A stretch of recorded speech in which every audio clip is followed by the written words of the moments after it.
God's messenger. God had a job for Jonah, but Jonah didn't want it. Go to Nineveh, God said, and tell your worst enemies that I love them.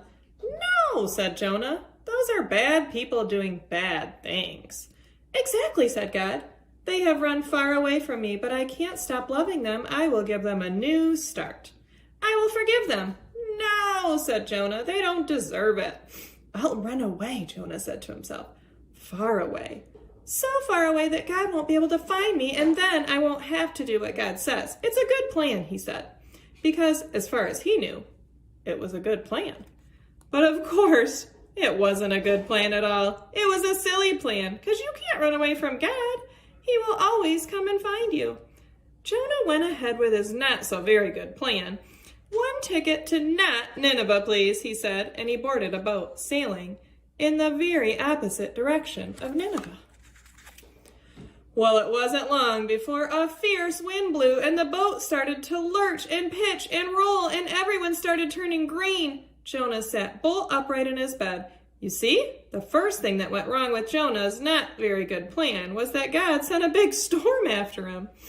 The sailors couldn't sail their ship properly. We're sinking, they screamed and started throwing everything overboard, suitcases, food, whatever they could find.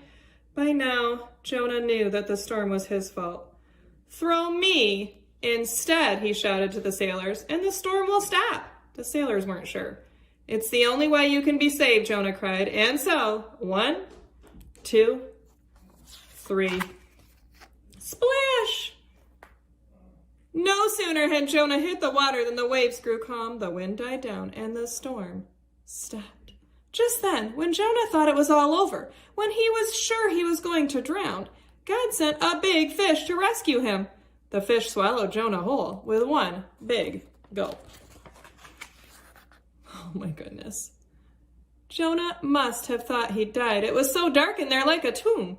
But then he smelled the rotting food and felt the slimy seaweed and knew he wasn't dead. He was in the belly of the fish.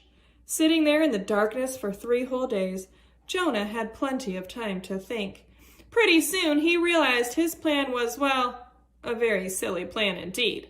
He was sorry for running away. He prayed to God from inside the great fish and asked God to forgive him. After 3 days, the fish spat Jonah safely out onto a sandy beach, and just then Jonah heard someone calling his name. Go to Nineveh, God said. And this time, Jonah said, yes! He went straight to Nineveh and told everyone God's wonderful message.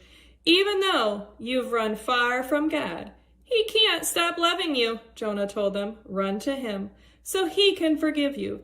And the people of Nineveh listened to Jonah, and they started loving God. And they learned to do what God said and to stop running away from him, just like Jonah. Many years later, God was going to send another message with the same another messenger with the same wonderful message. Like Jonah, he would spend 3 days in utter darkness. But this messenger would be God's own son. He would be called the Word, because he himself would be God's message. God's message translated into our language. Everything God wanted to say to the whole world in a person. We know who that is, right? Right, boys and girls.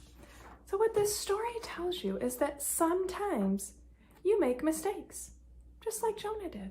And that's okay. You can always turn it around. God always has forgiveness for you, and he always has love for you. Okay, isn't that awesome? Okay, boys and girls, let's pray. Gracious God, thank you for the space to make mistakes. We will make lots of them. Help us to recognize them, accept them, and choose a new path.